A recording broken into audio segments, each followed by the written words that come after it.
Hello दोस्तों, कैसे हैं आप सब। स्वागत है आप सभी का कॉमिक वर्ल्ड 2.0 पर। तो चलिए दोस्तों, शुरू करते हैं सुरेंद्र मोहन पाठक जी की एक और शॉर्ट स्टोरी जिसका नाम है शतरंज के मोहरे। आज शतरंज का खेल बड़े इत्मीनान से हो रहा था, इसलिए खेल का भरपूर आनंद हासिल हो रहा था। मैं अमीठिया को 2 मात दे चुका था और अब तीसरी बाजी चल रही थी। तभी कॉल बेल बजी। अमीठिया उठकर दरवाज़ा खोलने चला गया। जब वह लौटा तो उसके साथ एक लगभग 40 साल का रौबदार व्यक्ति था।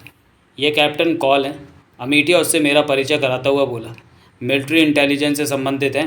प्रोफेसर प्रभाकर की मौत की तफ्तीश में ये मुझे सहयोग दे रहे हैं। और कॉल साहब, ये मेरे दोस्त हैं, मिस्टर पाठक, फेमस मिस्ट्री राइटर। मेरी पुरानी नौकरी में मेरे साथी थे। हम दोनों ने हाथ मिलाया। प्रोफेसर प्रभाकर की मौत की खबर मैंने अखबार में पढ़ी थी। वह भारत सरकार के एटॉमिक रिसर्च सेंटर का डायरेक्टर था और अपनी मौत से पहले अपने एक सहयोगी प्रोफेसर मेहता के साथ एक बड़ी महत्वपूर्ण रिसर्च में लगा हुआ था। मिलिट्री इंटेलिजेंस भी उसकी मौत में दिलचस्पी जाहिर करती थी कि उसका कोई और भी महत्वपूर्ण पहलू था जो प्रेस की निगाह में नहीं आया था। अमीठिया ने कॉल का उड़ता सा जिक्र एक बार किया था। वह इस बात से खुश नहीं था कि उसे अपने विभाग से बाहर के किसी आदमी के साथ मिलकर काम करना पड़ रहा था। वह कहता था इससे स्पर्धा की भावना पैदा हो जाती थी। इसलिए एक प्रकार से वे दोनों एक ही केस की अलग अलग तफ्तीश कर रहे थे। कैप्टन कॉल का यह भी कहना था कि क्योंकि मौत से पहले प्रोफेसर प्रभाकर मिलिट्री के लिए रिसर्च कर रहा था, इसलिए मिलिट्री इंटेलिजेंस का अधिकार होने के नाते उसका केस सिविल पुलिस से ज़्यादा गहन संबंध था। इसलिए उसने स्पष्ट संकेत दिया था कि सब इंस्पेक्टर अमीठिया को उसके मातहत काम करना चाहिए। ये बात अमीठिया को कतई गवारा नहीं थी। आज सुबह के बाद से तुम्हें कोई नई जानकारी हासिल हुई? कॉल ने पूछा। हमने हरीश को गिरफ्तार कर लिया है, अमीठिया ने बताया। वह हमें जालंधर में मिला था, हम उसे पकड़कर यहाँ ले आए। लेकिन मेरी राय में तो तुमने गलत आदमी को पकड़ लिया। क्या ख्याल है? प्रोफेसर प्रभाकर की मौत से कुछ घंटे पहले रिसर्च सेंटर में हरीश का प्रोफेसर से भारी झगड़ा हुआ था। हरीश प्रोफेसर की प्रयोगशाला में एक असिस्टेंट है। उसकी किन्हीं अनियमितताओं की वजह से प्रोफेसर ने उसे कई बार चेतावनी दी थी, लेकिन वह बाज नहीं आया था। अंत में तंग आकर प्रोफेसर ने उसे सस्पेंड कर दिया था। हरीश बड़ा गर्म मिजाज और काफ़ी हद तक बदतमीज़ नौजवान है। सस्पेंशन ऑर्डर मिलने पर वो बहुत आग बबूला हुआ था और प्रोफेसर से लड़ने पहुंच गया था। प्रोफेसर के कमरे में दोनों की खूब तकरार हुई थी, जिसे बाहर के कमरे में बैठी प्रोफेसर की सेक्रेटरी भी सुनती रही थी। वास्तव में सेक्रेटरी के बयान से ही हमें इस घटना की खबर लगी थी। सेक्रेटरी का कहना है कि उसने हरीश को प्रोफेसर को धमकाते सुना था और यहाँ तक कहते सुना था, प्रोफेसर साहब, गोली मार देने के काबिल आदमी हैं आप। अमीठिया एक क्षण ठटका और फिर बोला, हम जानते हैं कि हरीश 9-10 की गाड़ी से जालंधर गया था। प्रोफेसर प्रभाकर का घर स्टेशन के रास्ते में ही पड़ता है।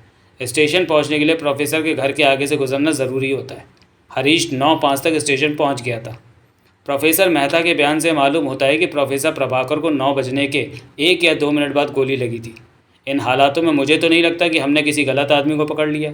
सुनो, नंबर 1, उसने एक उंगली उठाई। हरीश प्रोफेसर से लड़ा और सस्पेंशन ऑर्डर वापस न लेने की सूरत में उसे गोली मार देने की धमकी दी। ये उद्देश्य है। नंबर 2, उसने दूसरी उंगली उठाई। उसका बाप फौज में कर्नल रह चुका है, इसलिए उनके घर में पिस्तौल होना भी कोई हैरानी की बात नहीं। वह कत्ल का हथियार है। नंबर 3, उसने तीसरी उंगली उठाई। प्रोफेसर की मौत के समय वह उनके घर के पास मौजूद था। वह अफसर है। नंबर 4, उसने चौथी उंगली उठाई। वह जालंधर भाग गया। यह उसके अपराधी होने का संकेत है। लेकिन प्रोफेसर ने उसे सस्पेंड ही तो किया था। अभी तो चार्जशीट बनती, इंक्वायरी होती, उसे अपने को निर्दोष सिद्ध करने का पूरा अवसर दिया जाता और तब कहीं जाकर उसकी नौकरी छूटती। क्या इतनी सी बात पर कोई किसी का कत्ल कर देता है? साधारणतः नहीं कर देता, अमीठिया ने स्वीकार किया। लेकिन आजकल के छोकरे बहुत गर्म मिजाज हैं, उनका कुछ पता नहीं चलता। और फिर मुझे पता लगा कि वह नियमित रूप से चरस का नशा करता है। क्या पता उस वक्त वह नशे में अपना विवेक खो बैठा हो और प्रोफेसर को शूट कर बैठा हो। गिरफ्तारी के बाद तुमने उससे बात तो की होगी? कॉल बोला। की थी। हालांकि मैं उससे अपराध की स्वीकृति हासिल नहीं कर पाया, लेकिन कुछ तो हाथ लगा ही मेरे, क्योंकि मुझे मालूम था कि वह 9:05 के आसपास प्रोफेसर के घर के आगे से गुजरा था। इसलिए मैंने उसे कह दिया कि मेरे पास एक चश्मदीद गवाह था जिसने उसे वहाँ देखा था। हालांकि एकदम तुक्का मारने वाली बात थी, लेकिन असंभव नहीं थी। उसी समय स्टेशन पर एक लोकल ट्रेन आती है और उसके 2-3 मुसाफिर रास्ते ज़रूर जाते हैं। इसलिए हरीश भी महसूस कर सकता था कि शायद वाकई किसी ने उसे वहाँ देखा हो। फिर तुक्का चल गया। उसने कबूल किया कि वह प्रोफेसर के घर के आगे रुका था। वह कहता है कि वह फैसला नहीं कर पा रहा था कि वह प्रोफेसर से दोबारा बात करके उससे एक बार फिर सस्पेंशन ऑर्डर वापस लेने की प्रार्थना करे या सीधा स्टेशन पर पहुंचे और गाड़ी चढ़ जाए। तभी उसे लोकल ट्रेन के स्टेशन पर पहुंचने की आवाज़ आई। वह जानता था कि जालंधर की गाड़ी उसके थोड़ी देर बाद ही चलती थी, इसलिए वह जल्दी से स्टेशन की ओर बढ़ गया। फ़िलहाल मैंने उसे हिरासत में रखा हुआ है। मुझे उम्मीद नहीं, कॉल असहमति में सिर हिलाता हुआ बोला। हरीश ने उसे शूट नहीं किया था, प्रोफेसर प्रभाकर ने खुद अपने आप को शूट किया था। यह आत्महत्या का केस है। अमीटिया ने हैरानी से उसकी ओर देखा। लेकिन आत्महत्या की संभावना को तो हमने शुरू में ही तिलांजलि दे दी थी। तुमने तो खुद कहा था कि मेरे से गलती हो गई थी, वह तनिक रुखाई से बोला। लेकिन आत्महत्या की संभावना के खिलाफ मेरी जो आपत्ति आरंभ में थी वह अब भी है, अमीटिया आवेशपूर्ण स्वर में बोला। किसी ने प्रोफेसर के घर के कॉल बेल बजाई थी और वह उठकर दरवाज़ा खोलने गया था। प्रोफेसर मेहता ने इस बात की पुष्टि की है? नहीं की। पहले लगता था कि उसने इस बात की पुष्टि की थी, लेकिन वास्तव में ये बात नहीं। प्रोफेसर मेहता उस समय प्रोफेसर प्रभाकर के साथ उसके घर में शतरंज खेल रहा था। वास्तव में मेहता ने यह कहा था कि खेल के बीच में प्रोफेसर एकाएक ये कहता हुआ उठ खड़ा हुआ था कि कोई आया था। सारी बात मैं फिर से दोहराता हूँ, इससे तुम्हें अंदाज़ा होगा कि शुरू में हमें गलती क्यों लगी। प्रोफेसर मेहता का बयान है कि वह प्रोफेसर प्रभाकर के साथ शतरंज खेल रहा था। मेरे ख्याल से ये उनके लिए आम बात है। हाँ, अमीठिया बोला, हर बुधवार की रात को उनका शतरंज का प्रोग्राम होता है। लेकिन इस बुधवार को बिल्कुल ऐसा नहीं हुआ था। कॉल बोला, प्रोफेसर मेहता को लेबोरेटरी में देर हो गई थी, इसलिए वो वहीं से सीधा प्रोफेसर प्रभाकर के घर पहुंच गया था। यानी कि डिनर का प्रोग्राम नहीं बना था। बहरहाल शतरंज जमी थी। तुम्हें प्रोफेसर प्रभाकर के कमरे के फर्नीचर के अरेंजमेंट का ध्यान है? ठहरो, मैं तुम्हें तस्वीर दिखाता हूँ। उसने अपना ब्रीफकेस खोला और उसमें से एक तस्वीर निकाली। मैंने भी आगे झुककर तस्वीर पर एक निगाह डाली। जिस कमरे की वह तस्वीर थी उसकी पूरी एक दीवार के साथ किताबों से भरे रैक लगे हुए थे। उसकी दूसरी ओर एक मेहराब सी थी जो एक गलियारे में घुलती थी। शतरंज की मेज़ मेहराब से ज़रा दाएं कमरे के बीच में लगी हुई थी। तस्वीर शतरंज की मेज़ के समीप से खींची गई मालूम होती थी, क्योंकि बिसात पर चलते खेल की सूरत में पड़े मोहरे साफ दिखाई दे रहे थे। काले और सफ़ेद दोनों रंगों के पिटे हुए मोहरे एक दूसरे में गड़बड़ हुए बिसात की एक ओर इकट्ठे पड़े थे। उसने शतरंज की मेज़ के समीप पड़ी एक कुर्सी की ओर संकेत किया। यहाँ प्रोफेसर मेहता बैठता था, कॉल ने बताया। यानी कि उसका मुंह उस मेहराब की ओर था जो गलियारे से कमरे में आने का रास्ता है। इस गलियारे के आखिरी सिरे पर एक छोटी सी द्योड़ी और इमारत का मुख्य द्वार है। इस कमरे से द्योड़ी या मुख्य द्वार दिखाई नहीं दे सकता। अब मेहता का बयान ये है कि खेल के दौरान प्रोफेसर प्रभाकर उठा और मुख्य द्वार खोलने गया। फिर मेहता ने एक पिस्तौल की गोली चलने जैसी आवाज़ सुनी। हालांकि उस समय उसने उस आवाज़ को गोली की आवाज़ नहीं, किसी कार के बैकफायर करने की आवाज़ समझा था। ये बात न्यायोचित लगती है, क्योंकि बाद की तफ्तीश से मालूम हुआ था कि पिस्तौल की नाल प्रोफेसर प्रभाकर के शरीर से एकाएक सटाकर गोली दागी गई थी। इससे गोली की आवाज़ थोड़ी घुट गई थी, बिल्कुल वैसे ही जैसे तकिए के साथ नाल लगाकर गोली चलाने से होता है। बहरहाल मेहता प्रोफेसर प्रभाकर के इंतज़ार में शतरंज के सामने बैठा रहा। जब उसने उसे लौटता ना पाया तो उसने तनिक से संजोपन से उसे आवाज़ दी। कोई उत्तर नहीं मिला तो वह वहाँ से उठा और बाहर गलियारे में आया। तब उसे द्योड़ी के फर्श पर पड़ी अपने दोस्त की लाश दिखाई दी। गोली छाती में दिल के ऊपर लगी थी और अभी भी गर्म पिस्तौल उसके हाथ में थी। यही बयान था ना मेहता का? कोई बात छूट तो नहीं गई मुझसे? अमीठिया ने नकारात्मक ढंग से सिर हिलाया। कॉल बड़े संतुष्टिपूर्ण ढंग से मुस्कुराया। लेकिन उस वक्त तो इस बयान से तुमने और ही नतीजा निकाला था, अमीठिया बोला। तब तो तुम कह रहे थे कि ये आत्महत्या नहीं हो सकती। तब तो तुम्हारी धारणा थी कि जिस आदमी ने घंटी बजाई थी उसी ने प्रोफेसर को शूट किया था। और फिर यह सोचकर कि प्रोफेसर घर में अकेला था, उसने रिवॉल्वर प्रोफेसर के हाथ में थमा दी थी ताकि ये समझा जाए कि प्रोफेसर ने आत्महत्या कर ली थी। मैं ये कहना चाहता हूँ कि अगर दरवाजे की घंटी बजी थी तो ये निश्चय ही हत्या का केस है। फिर यह आत्महत्या नहीं हो सकती। ज़रा कल्पना करो, एक आदमी आत्महत्या करना चाहता है, वो अपने घर में बैठा, दरवाजे की घंटी बजती है, वह आगंतुक को दरवाज़ा खोलने जाता है और आत्महत्या कर लेता है। आत्महत्या के लिए उसने ऐसा अनोखा वक्त क्यों चुना? और फिर आत्महत्या उसने आगंतुक को दरवाज़ा खोलने से पहले की या उसके चले जाने के बाद? मेहता के बयान के अनुसार घंटी बजने के 1-2 मिनट बाद ही वह भी उठकर गलियारे में आ गया था। इसका मतलब ये हुआ कि आगंतुक मुश्किल से 1 मिनट ठहरा और दरवाजे की चौखट से ही लौट गया था। अगर हम ये भी मान लें कि आगंतुक नितांत अजनबी था और गलती से प्रोफेसर की कॉल बेल बजा बैठा था, तो भी आत्महत्या वाली बात संभव नहीं, क्योंकि फिर तो प्रोफेसर ने उसके पीठ फेरते ही खुद को गोली मार ली होगी। अगर ऐसा हुआ तो आगंतुक ने तुरंत दोबारा दरवाज़ा खोला होता, ये देखने के लिए कि क्या हो गया था, जबकि वास्तव में ऐसा नहीं हुआ। और फिर इस बात का तो ये भी मतलब हुआ कि जिस वक्त प्रोफेसर अपने दोस्त के साथ बैठा शतरंज खेल रहा था, उस समय भी भरी हुई पिस्तौल उसकी जेब में थी, क्योंकि वहाँ से उठकर तो वह सीधा दरवाजे की ओर गया था और उसने तुम्हारे कथानुसार द्योड़ी में आकर आत्महत्या कर ली थी। इसका मतलब तो ये हुआ। ठीक है, उस वक्त मेरी यही धारणा थी, लेकिन अब मेरा ख्याल बदल गया है। क्यों? दरवाजे की घंटी की वजह से, कॉल तनिक रूखे स्वर से बोला। मेहता के बयान में कोई ऐसी बात थी जो मुझे खटक रही थी। मैंने उससे उसका बयान कई बार दोहराया था और तब मुझे सूझा कि उसने ये कभी नहीं कहा था कि उसने घंटी बजने की आवाज़ सुनी थी। खुद प्रोफेसर प्रभाकर ने किसी के दरवाजे पर आए होने की बात कही थी और उठकर वहाँ से चला गया था। जब मैंने मेहता से सवाल किया कि क्या उसने घंटी की आवाज़ सुनी थी, तो वह उलझन में पड़ गया और अंत में उसने स्वीकार किया कि उसने आवाज़ नहीं सुनी थी। उसने इस बात को ये कहकर समझाया था कि वह खेल में पूरी तरह मशगूल था, लेकिन वह काफ़ी ऊंची आवाज़ वाली घंटी है। अगर वह बजी होती तो उसने ज़रूर सुनी होती, और क्योंकि उसने घंटी की आवाज़ सुनी नहीं थी, इसका मतलब था कि घंटी बजी नहीं थी। उसने अपने कंधे झटकाए। अब अगर कोई तीसरा आदमी दरवाजे पर नहीं था तो आत्महत्या की बात पर दोबारा विचार करना ही पड़ेगा। वह एक क्षण चुप रहा। थोड़ी देर के लिए उसके चेहरे पर अनिश्चल के भाव पैदा हुए। फिर वह व्यग्र स्वर से बोला, देखो दोस्त, दरअसल मैं तुमसे पूरी फराग दिली से पेश नहीं आया था। कुछ छुपाए रखा था मैंने तुम्हें यह कहकर गुमराह करने की कोशिश की थी कि मैं यहाँ केवल प्रोफेसर प्रभाकर की मौत की तफ्तीश करने आया था। हकीकत यह है कि जब मैं सुबह यहाँ पहुँचा था तो मैंने प्रोफेसर प्रभाकर से फ़ोन पर बात की थी और उससे उसके घर पर 9:30 बजे मिलना तय किया था। दरअसल जिस रिसर्च प्रोजेक्ट पर प्रोफेसर प्रभाकर और प्रोफेसर मेहता काम कर रहे थे वह ठीक से नहीं चल रहा था। उसमें कई गड़बड़ें हो रही थी। हमें मालूम हुआ था कि सेंटर का कोई आदमी न केवल उस प्रोफेसर से संबंधित जानकारी किसी विदेशी शक्ति को बेच रहा था, बल्कि वह हमारी कामयाबी में भी रुकावट डालने की कोशिश कर रहा था।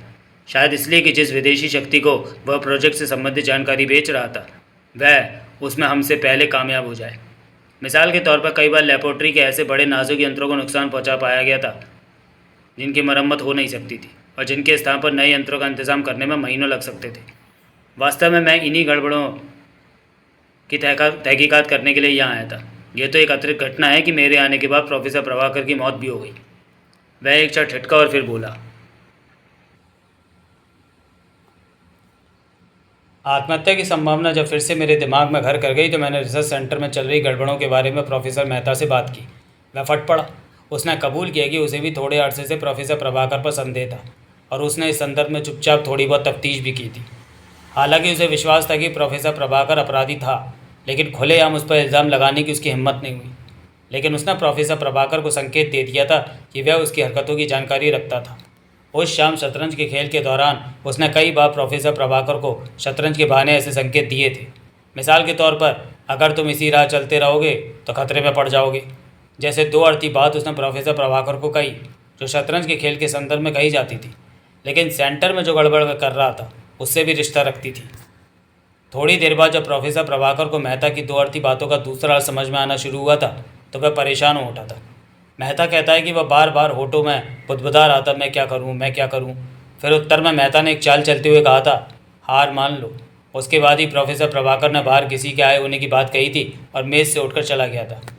मेहता ने उसे अपने आप को शूट करते देखा था? अमीटिया ने पूछा।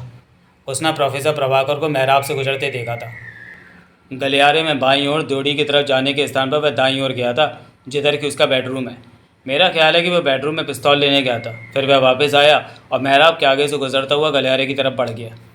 उसने मेहता के चले जाने का इंतज़ार क्यों नहीं किया? क्योंकि उसे मालूम था कि कुछ ही देर बाद मैं वहाँ पहुँचने वाला था। अमीटिया चुप हो गया। मैंने देखा उसके चेहरे पर ऐसे भाव थे जैसे उसे कॉल की बात तो जच रही हो, लेकिन उसे कबूल करने का उसका जी ना चाह रहा हो। तो ये है तुम्हारी थ्योरी? वह तनिक तिरस्कारपूर्ण स्वर से बोला। अरे इसमें तो एक पुलिस का ताज़ा रंगरूट भी 36 नुक्स निकाल सकता है। उसके चेहरे ने रंगत बदली। ऐसे सीधे हल्ले से वह हड़बड़ा गया। जैसे? वह बोला, जैसे पिस्तौल। क्या तुमने यह पता लगाने की कोशिश की है कि वह पिस्तौल प्रोफेसर प्रभाकर की है या नहीं?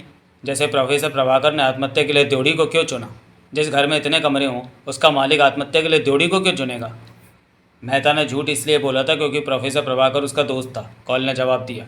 रिसर्च प्रोजेक्ट को वह जितना नुकसान पहुंचा सकता था पहुंचा चुका था। मरने वाला तो मर ही गया। उसकी मौत को आत्महत्या कहकर वह ये क्यों जाहिर करे कि उसका दोस्त गद्दार था, देशद्रोही था, और फिर वह प्रोफेसर प्रभाकर की आत्महत्या के लिए खुद को भी गुनहगार मानता था। वही तो शतरंज के खेल के दौरान दो अर्थी बातें कह कर के उसे आत्महत्या के लिए प्रेरित करता रहा था। याद करो, उसी ने उसे राय दी थी कि हार मान लो। उसकी तो ये जानकर हालत ही ख़राब हो गई थी कि प्रोफेसर प्रभाकर ने सच्ची हार मान ली थी और जैसे उसी की बात पर अमल करते हुए आत्महत्या कर ली थी।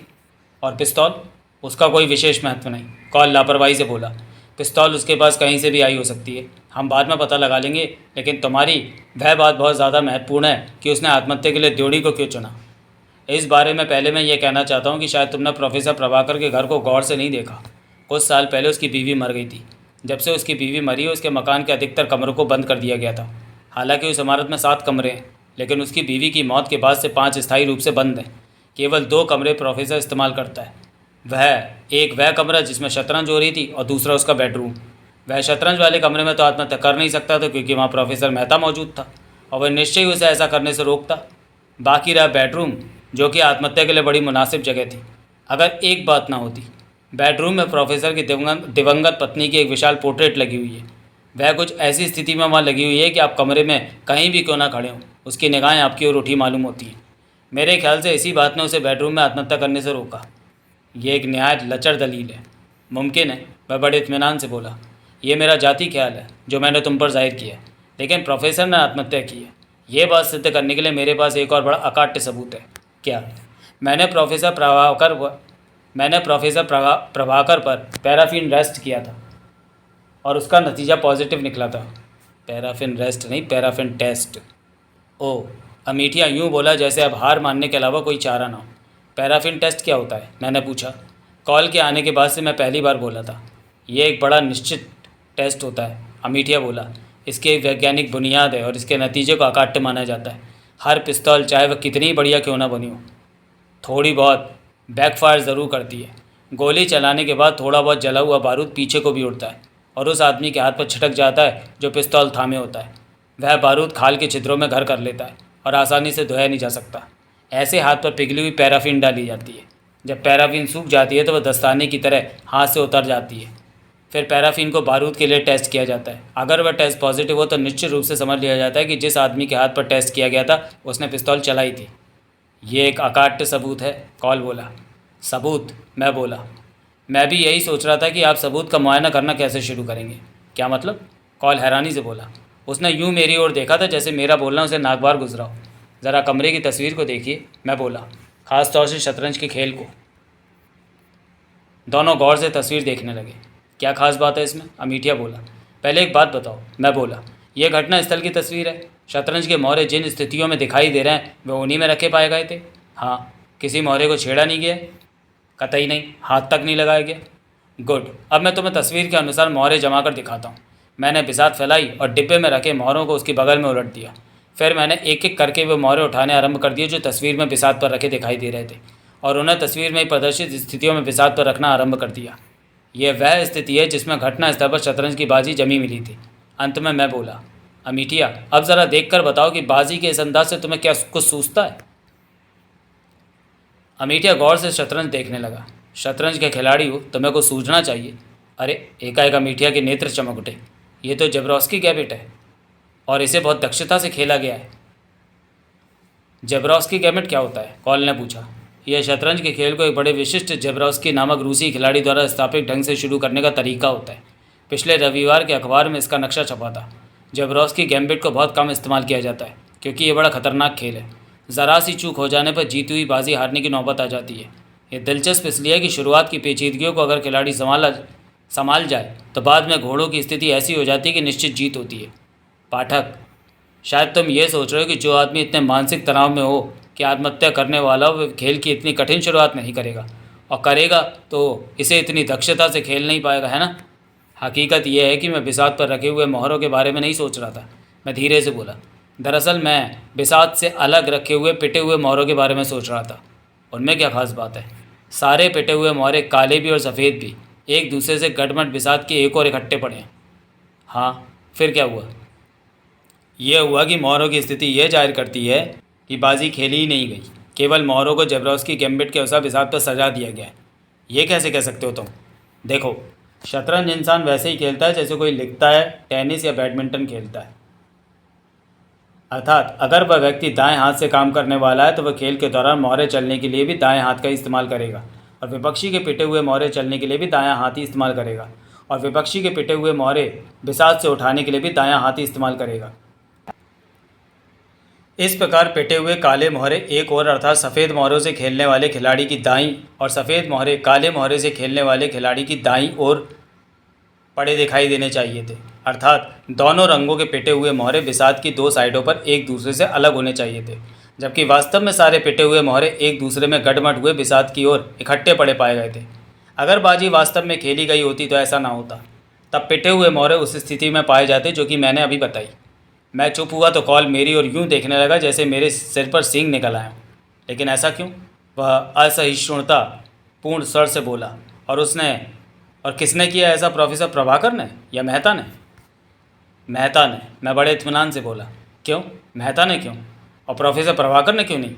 क्योंकि प्रोफेसर प्रभाकर को ऐसा करने से कोई लाभ नहीं है, लेकिन प्रोफेसर मेहता को लाभ है। कैसा लाभ? कॉल ने पूछा। और उसे ये झूठ बोलने की क्या ज़रूरत थी कि वह बाजी खेली गई थी? अमिटिया ने पूछा। दोनों सवालों का एक ही जवाब है, मैं बोला। अगर बिसात या मौर्य प्रोफेसर प्रभाकर की मौत से पहले सजाए गए थे तो ना तो मेहता को कोई लाभ था और ना झूठ बोलने की कोई ज़रूरत थी। लेकिन कल्पना कीजिए कि मेहता ने बिसात को जबरौस्की गैम्बिट के अंदाज से प्रोफेसर प्रभाकर की मौत के बाद सजाया था। उसे ऐसा करने की क्या ज़रूरत थी? अब कॉल के असहिष्णुतापूर्ण स्वर में तनिक क्रोध और झुंझलाहट का पुट भी आ गया था, क्योंकि शतरंज का बीच में छोड़ा हुआ खेल दो ही बात जाहिर करता है, मैं बोला। एक तो ये कि दोनों खिलाड़ी कुछ समय से मौजूद थे, कम से कम उस खेल की शुरुआत के वक्त से तो मौजूद थे ही, और दूसरे ये कि दोनों में मित्रता और सौहार्द का संबंध था, क्योंकि आप भला किसी ऐसे आदमी से शतरंज क्यों खेलेंगे जो आपका मित्र ना हो और जिससे आपकी अनबन हो? ठीक, अमिटिया बोला। कहने की ज़रूरत नहीं कि जब इन दोनों बातों का आइडिया जानबूझकर पेश किया गया हो तो दोनों ही बात वास्तव में सच नहीं होंगी। तुम्हारा मतलब है कि? मेरा मतलब यह है कि प्रोफेसर मेहता ने लगभग 9 बजे प्रोफेसर प्रभाकर के घर की कॉल बेल बजाई। जब प्रोफेसर प्रभाकर ने उसके लिए दरवाज़ा खोला तो मेहता ने उसकी छाती से पिस्तौल लगाई और घोड़ा दबा दिया। उसके बाद उसने पिस्तौल मृत के हाथ में थमा दी। फिर वह उसकी लाश को लांघ कर भीतर पहुंचा। शतरंज वाले कमरे में शतरंज हमेशा मौजूद होती थी। उसने वह बिसात पर जबरौस्की गैम्बिट के अनुसार मोहरे सजा दिए। जबरौस्की गैम्बिट का नक्शा या तो ज़ुबानी याद होगा या फिर वही वह अखबार मौजूद होगा जिसमें वह नक्शा छपा था। यही वजह थी कि खेल इतनी दक्षता से खेला गया मालूम होता था, क्योंकि वास्तव में वह खेला ही नहीं गया था। अमिटिया और कॉल हक्के बक्के से मेरा मुंह देखने लगे। फिर कॉल ही पहले बोला, लेकिन मेहता को क्या ज़रूरत थी प्रोफेसर प्रभाकर को शूट करने की? वह तो उसका पक्का दोस्त था। कैप्टन साहब, इस बात का दोष आप पर भी जाता है, मैं बोला। आपने सुबह प्रोफेसर प्रभाकर से फ़ोन पर बात की और उससे शाम की अपॉइंटमेंट पक्की कर ली। शायद इसी बात ने प्रोफेसर प्रभाकर को उद्विग्न कर दिया। वह रिसर्च सेंटर का इंचार्ज था। हालांकि जो गड़बड़ें वहाँ हो रही थी उनके लिए सीधे तौर पर उसे दोषी नहीं ठहराया जा सकता था, लेकिन रिसर्च सेंटर का इंचार्ज होने के नाते वह अपने आप को जिम्मेदार तो मानता ही था।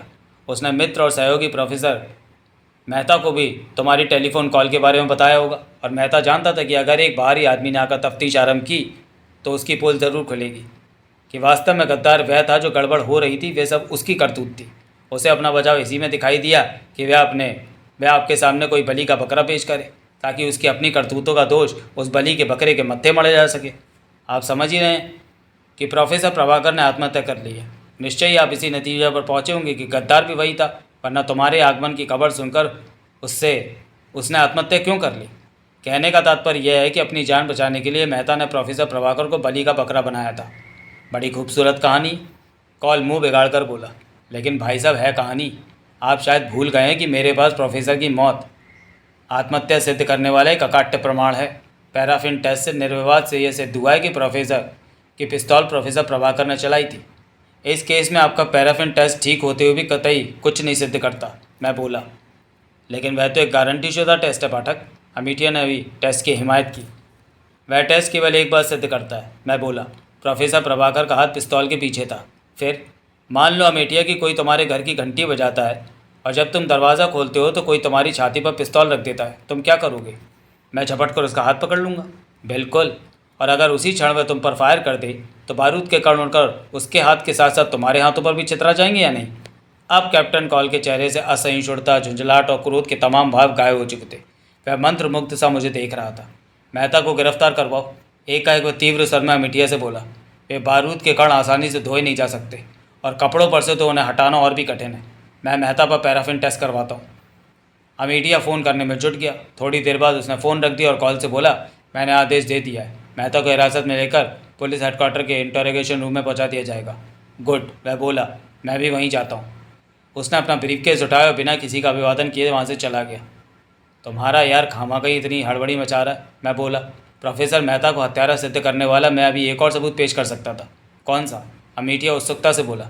मोहरे, शतरंज के मोहरे उसके खिलाफ एक और सबूत पेश कर सकते हैं, बशर्ते कि मेरी अब तक की बातों को सही मान लिया जाए और तुम्हारी ये बात भी सही हो कि हत्या के बाद से उन मोहरों को छेड़ा नहीं गया। उसकी मेरी गारंटी है। घटना स्थल को मैंने खुद सील करवाया था, लेकिन शतरंज की मोहरों से मेहता को अपराधी सिद्ध करने वाला दूसरा कौन सा सबूत हासिल किया जा सकता है? जैसा कि मैंने पहले कहा कि मेहता ने बिसात पर मोहरे जबरौस्की गैम्बिट के अनुसार प्रोफेसर प्रभाकर की हत्या के बाद में सजाए थे। अर्थात प्रोफेसर प्रभाकर के साथ उसकी कोई बाजी लगी हो, इसका सवाल ही नहीं पैदा होता था। ऐसी हालत में काले और सफ़ेद दोनों प्रकार के मोहरों पर अर्थात दोनों खिलाड़ियों के मोहरे पर आखिरी उंगलियों के निशान केवल मेहता के ही मिलने की संभावना थी। जबकि अगर बयान के अनुसार उसकी प्रोफेसर प्रभाकर से बाजी लगी थी तो कम से कम जो मोहरे प्रोफेसर प्रभाकर ने मेहता के पीटे थे उन पर तो प्रोफेसर प्रभाकर की उंगलियों के निशान होने चाहिए थे। सब मोहरों से अगर केवल प्रोफेसर मेहता की उंगलियों के निशान मिलते हैं तो ये बात निर्विवाद रूप से कही जा सकती है कि वह उस रोज़ उसकी प्रोफेसर प्रभाकर के साथ बाजी लगी हो। यह असंभव था। तुम ठीक कह रहे हो, अमेठिया प्रभावी स्वर में बोला। मैं कैप्टन को यह भी बताऊंगा, लेकिन एक बात समझ में नहीं आती, मेहता हत्या के फ़ौरन बाद वहाँ से फूट क्यों नहीं गया? उसने भीतर जाकर शतरंज को जेबरॉस्की गैम्बिट के हिसाब से क्यों सजाया? उसने पुलिस को प्रोफेसर प्रभाकर की मौत की खबर देने की जहमत क्यों गंवा रखी? उसने भाई, वह वहाँ से फूट नहीं सकता था। मैं उसकी बात काट कर बोला। अगर वह फूट सकता होता तो ज़रूर फूट जाता, लेकिन वह तो वहाँ फंस गया था। प्रोफेसर प्रभाकर मृत के हाथ में पिस्तौल थमाकर वह वहाँ से फूटने वाला ही था। उसने सावधानी से बाहर सड़क पर झाँका कि रास्ता साफ था या नहीं, जो कि साधारणतः रात के उस समय साफ़ ही होता था। लेकिन उसे दिखाई दिया हरीश आता हुआ। 1-2 मिनट उसके इंतज़ार किया कि वह गुजर जाएगा, लेकिन जब उसने दोबारा गली में झाँका तो पाया कि वह तो प्रोफेसर के घर के सामने ही खड़ा था और उसकी आगे बढ़ने की कोई नीयत नहीं दिखाई दे रही थी। 1-आध मिनट में लोकल ट्रेन की सवारियाँ वहाँ से गुजरने वाली थी। उसके बाद किसी भी क्षण वहाँ कैप्टन कॉल पहुँच सकता था। कहने का मतलब यह है कि मेहता वहाँ से बिना किसी की निगाह में आए निकल ही नहीं सकता था। इसलिए उसने शतरंज का चक्कर चलाया था, जिसमें यह सिद्ध हो कि वह तो प्रोफेसर की मौत से भी पहले से वहाँ शतरंज खेलने के लिए मौजूद था। ओह, कहने की ज़रूरत नहीं कि मेहता न केवल गिरफ्तार हो गया बल्कि उसने अपना अपराध भी कबूल कर लिया। समाप्त। तो चलिए दोस्तों, वीडियो को यहीं समाप्त करते हुए मिलते हैं सुरेंद्र मोहन पाठक जी की किसी और शॉर्ट स्टोरी में अगले वीडियो में। तब तक के लिए धन्यवाद।